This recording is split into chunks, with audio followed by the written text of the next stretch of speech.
हमारी लड़की 8 मई को दावत खाने गई थी कोटेदार की बिटिया के साथ शादी में, और वहीं से गायब हो गई 10 बजे रात। हम हेर रहे थे कहाँ गई, और दरस्ता के साथ फूलपुर पैदल आई थी, और उसके बाद वहीं से गायब हो गई। यहाँ से इलाहाबाद एक लड़का ने पहुँचाया इलाहाबाद तक। उसके बाद इन्हें टिकट कटाया दरस्ता ने, उसके बाद ले गई दिल्ली पहुँच गई। दिल्ली से केरला गई। केरला से हमारे लगे फ़ोन आया था, वो बोली कि अम्मी हमको पकड़ा है, आओ छुड़ा लो। तो आए, हम पुलिस की इतला दिए थे, पुलिस ने छुड़ा के ले आए हमारी लड़की के। पुलिस हमारे लड़की के बरामद लेके आई थी। दिनांक 28 जून को थाना फूलपुर पर ग्राम लिलहट निवासिनी श्रीमती गुड्डी देवी द्वारा एक तहरीर थाने पे दी गई, जिसमें उनके द्वारा सूचना दी गई कि दिनांक 8 मई को लिलहट की ही रहने वाली दरकशा बानो पुत्री मोहम्मद इस्माइल उम्र 19 वर्ष द्वारा बहला फुसाकर व पैसों का प्रलोभन देकर उसकी 15 वर्षीय नाबालिग लड़की को धर्म परिवर्तन कराने के उद्देश्य से केरल ले जाया गया तथा इस संबंध में थाना फूलपुर पर सूचना देने पर अज्ञात नंबर से फ़ोन करके गाली गलौज व जान से मारने की धमकी दी। इस सूचना पर सहायक पुलिस आयुक्त फूलपुर द्वारा पीड़िता के घर पर जाकर उससे वार्ता की गई तथा घटनाक्रम और घटनास्थल का निरीक्षण किया गया।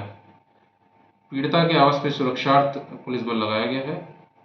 जांच से ये निकलकर आया कि 8 मई को दरकशा बानो नाबालिग लड़की को जबरन धर्म परिवर्तन कराने के उद्देश्य से पहला फुसलाकर व प्रलोभन देके घर से लेकर गई, जिसमें उसका साथ मोहम्मद कैफ निवासी फूलपुर ने दिया, जो उनको मोटरसाइकिल से प्रयागराज जंक्शन तक छोड़ने गया।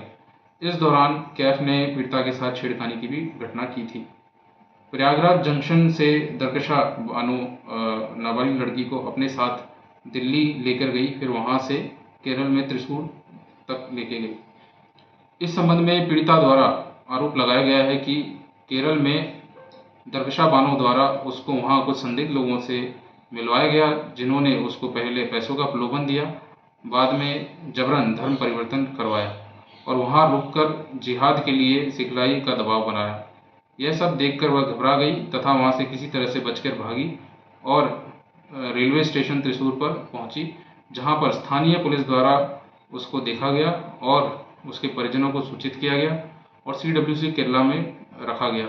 सूचना प्राप्त होने पर परिवारजनों द्वारा थाना फूलपुर पुलिस के सहायता से लड़की को केरल से वापस घर लाया गया और थाना फूलपुर पर 28/6/25 को कार्रवाई हेतु प्रार्थना पत्र दिया गया, जिसपे सुसंगत धाराओं में अभियोग पंजीकृत किया गया है। इसमें नामित आरोपी दरकशा बानो और मोहम्मद कैफ निवासी थाना फूलपुर को पुलिस द्वारा गिरफ्तार कर लिया गया है तथा आवश्यक विधिक कार्रवाई की जा रही है।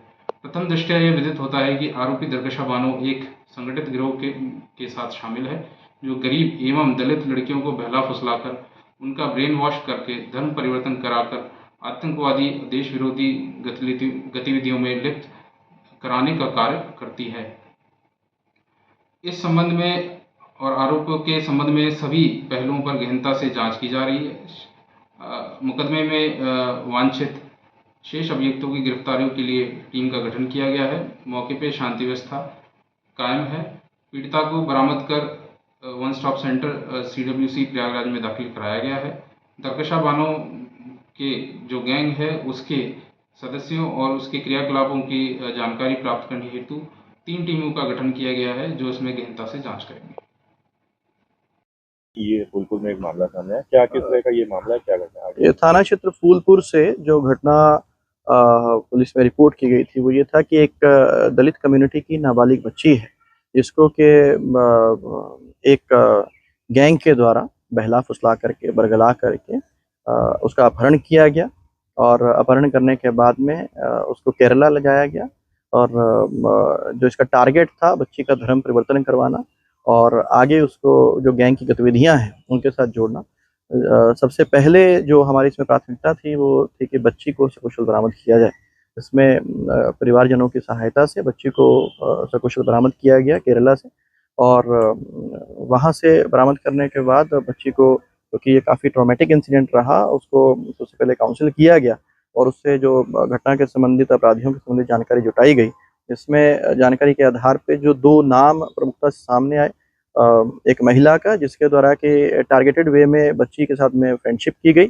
उस फ्रेंडशिप के बाद में उसको लगातार काफ़ी समय तक मोटिवेट किया गया कि वो अपना धर्म जो है उसको कन्वर्जन करे और उसके बाद में उसको बहला के वो दूसरे स्थान पर लेकर के गई। वहाँ एक अन्य मेंबर जो उसके गैंग का सदस्य था उसके माध्यम से उसको डराया धमकाया गया, जहाँ से उसको प्रयागराज स्टेशन लेकर के गए।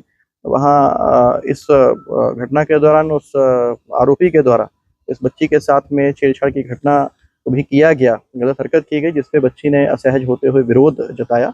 जिसके बाद कि उसको डराया धमकाया गया और वहाँ से उसको दिल्ली ले जाया गया और दिल्ली से उसको बच्ची को अलग अलग राज्यों से होते हुए केरला ले जाया गया और वहाँ से उसको बच्ची को बरामद किया गया। इसमें जो 2 आरोपी हैं, जिस महिला के द्वारा उस बच्ची का ब्रेन वॉश किया जा रहा था, उसको मोटिवेट किया जा रहा था, उसको गिरफ्तार किया गया है और जिस आरोपी के द्वारा बच्ची के साथ गलत हरकत की गई उसको भी गिरफ्तार किया गया है। फिलहाल जो आरोपियों से पूछताछ हुई है, इसमें और भी कई नाम सामने आए हैं जो कि अलग अलग राज्यों से, विशेष रूप से केरला से जुड़े हुए लोगों के नाम सामने आए हैं। इसमें आगे हमारी अलग अलग टीमें बना करके जो विभिन्न पहलू जांच में आए हैं उन पे इसमें तफ्तीश की जा रही है और आगे भी और जो आरोपी हैं उनकी गिरफ्तारी करके कार्रवाई की जाएगी। क्योंकि जो महिला के द्वारा बच्ची को बार बार ये उसको बरगलाया जा रहा था कि और भी ऐसे उसके कम्युनिटी की और कई ऐसी बच्चियां हैं जिनको काफ़ी सुविधाएं गैंग के द्वारा मुहैया कराई जाती हैं अपने धर्म परिवर्तन के बाद में, और उनको कईयों को कई अच्छे लोगों के साथ उठना बैठना, कई अच्छी फैसिलिटीज़ दी जाती हैं वगैरह वगैरह, कई बातें करके उनको बरगलाया गया। तो ऐसा जो संदेह है कि और भी ऐसी बच्चियों के साथ में टारगेट करके जो इस तरह की घटना को अंजाम दिया जा रहा है, तो ये सभी पहलू हैं जांच के जिसमें अभी तफ्तीश जारी है। तो किस तरह से आगे इसमें कार्रवाई की जाएगी? आगे जैसे कि मैंने बताया कि जो भी इस गैंग से जुड़े हुए और लोग हैं जो इस तरह की घटना में संलिप्त हैं, उनके जो नाम हमारे पास सामने आए हैं और अन्य जो भी आगे जो इन्वेस्टिगेशन जारी है उसमें और भी जो भी पहलू सामने आएंगे, सभी पहलुओं पे भी जांच की जा रही है। उनका जो जैसा कि बताया कि एंटी नेशनल एक्टिविटीज़ में ये गैंग संलिप्त है, तो उस पहलू से भी उनकी जांच की जा रही है। उनके जो बैंक ट्रांजैक्शंस हैं, उनके जो भी उनके कॉन्टैक्ट्स हैं अलग अलग राज्यों में, सभी चीज़ों को एक्सप्लोर किया जा रहा है और आगे कार्रवाई की जाएगी।